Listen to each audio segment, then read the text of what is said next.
Hello, everyone. I just wanted to give you a quick sort of overview of how to prepare a case study. In Module 6, you'll notice that we have a case study coming up. So just a few things to point out. One, make sure you check the due date for the case study. I have extended the deadline for this, so it is not the same deadline as you have on your course checklist. So make sure you take a look at case study or Module 6 and look at the case study due date.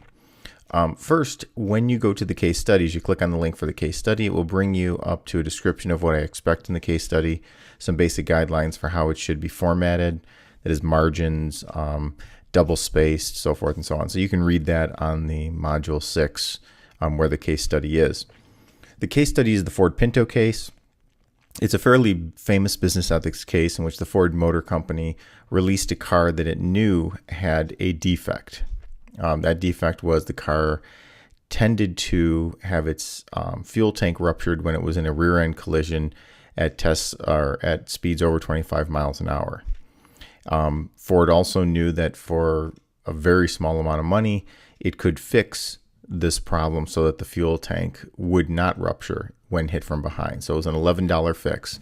And you'll notice here, I have opened up on the screen the case study itself, which goes through what went on, what was Ford's thinking when they decided not to recall the car and instead allow it to be produced, even knowing that there was this $11 fix that would help make the car just a little bit safer. So you can see here what the actuaries did, how they came to sort of a business decision. What would cost less? Would it cost more to recall the cars, or would it cost more to pay for any liability? In other words, if people sued the company, would that be the cheaper route to go? And then Ford made its decision based on that. At the end of the case, you'll notice there are a series of questions. You are not to do those questions. A case study is not about you answering questions. If I wanted that, I would have just said, answer those 4 questions. You may look at those questions if they help you to think about the case in different ways. So if you want to look at what those sort of questions are and look at those to think about how you want to prepare your case, that's fine. But in terms of the case study, what you're going to do is follow the second document that's attached to it. This is an appendix from a professional ethics textbook that I've used in professional ethics textbook that I've used in other courses. This will tell you how to prepare a case study or a position paper. We use those terms interchangeably. So once you've read the Ford Pinto case that you see here, it's very short.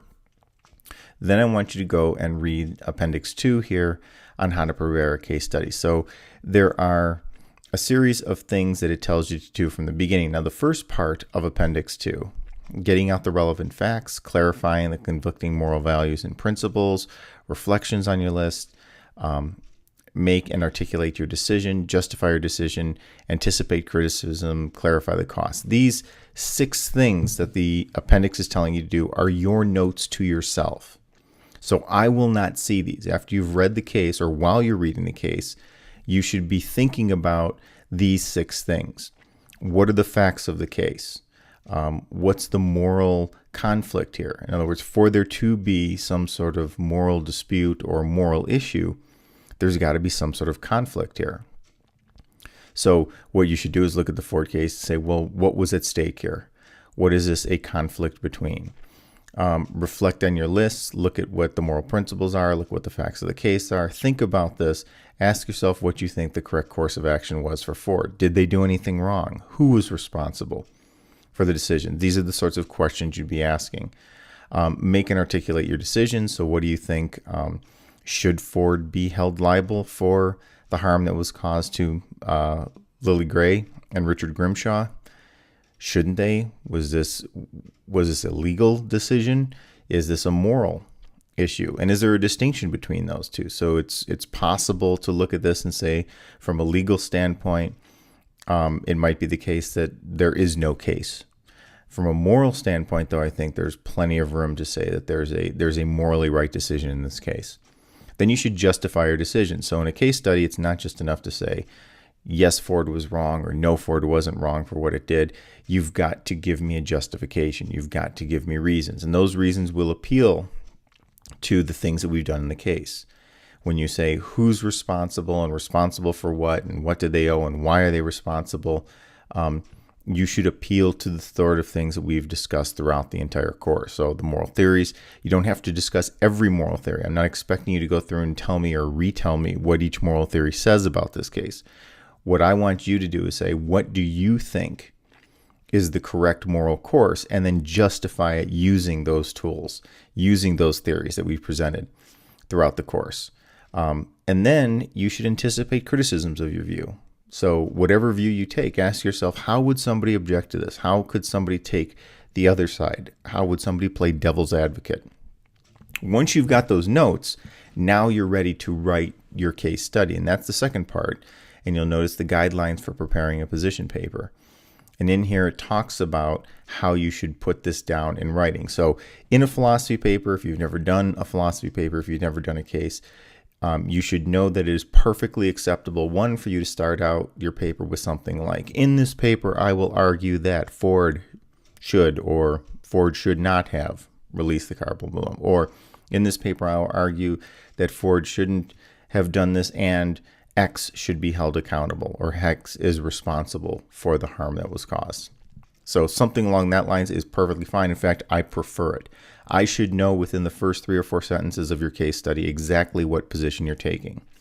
Please do not give me a wishy-washy, well, as I ponder the nature of business morality, blah, blah, blah. That's not what I'm looking for. I don't want to hear that. I don't want the funnel from English. What I want you to do is get to the point. Give me a position, and I want you to defend that position. So the paper should start out basically with a paragraph which sort of lays out what your position is and how you're going to argue for that position.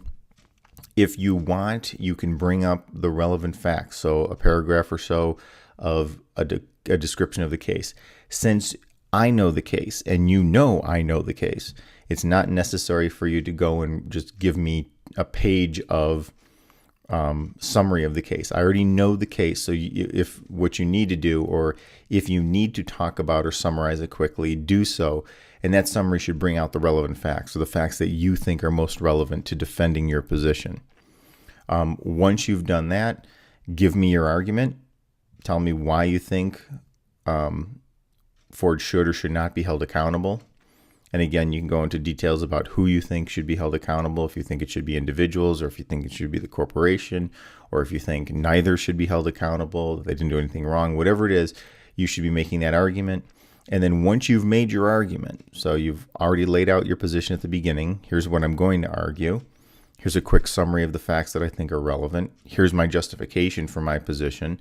Then you should ask yourself, now, how would somebody object? You should present 1 or 2 of those objections that you could anticipate someone making against your view, and give a quick response to it. So once you've said, here's how someone might object to this, respond to that objection, and then you're done with the case study. So that's the basic structure. It's an introductory paragraph that states what you're going to argue, your position. In this paper, I will argue X. A quick summary of the facts if necessary. Go into your justification for your view, why you think you've got the right view, why you think this is the morally right perspective to take on the case. Bring up an objection to your view, respond to that objection, paper done. If I see all those elements, that's what's going to go into a good paper. If you miss those elements, if you don't present a possible objection to your view, that's going to cost you in terms of points. If you don't make a strong argument, that's going to cost you in terms of points. So it should be clear right from the beginning what you're arguing. Give me some good reasons for it. And that's what I expect in the case study. So preparing this appendix here is a nice way to do that, to sort of organize your notes. As you can see, the structure of your paper really follows a lot of this first part of Appendix 2, but then read this second part, and it will sort of give you a little help in exactly how you should sort of structure the paper, but it's going to be very similar to the first part. Another thing to note, I don't require bibliography. I don't require a cover page. If you quote something from the textbook, just simply put the textbook, the page number in parentheses. If you feel the need to go outside of the textbook, which is not required in any way, then you'd have to give me a footnote or an endnote. You don't need a bibliography, but just footnote somewhere, or parenthetical, whatever citation system you're most comfortable with, that's fine. So that's it. If you have any questions about the case, please feel free to contact me. You can go through the Blackboard mail, or if you contact me directly at mvopat@ysu.edu. All right, good luck with the case. And again, if you have any questions, please feel free to contact me.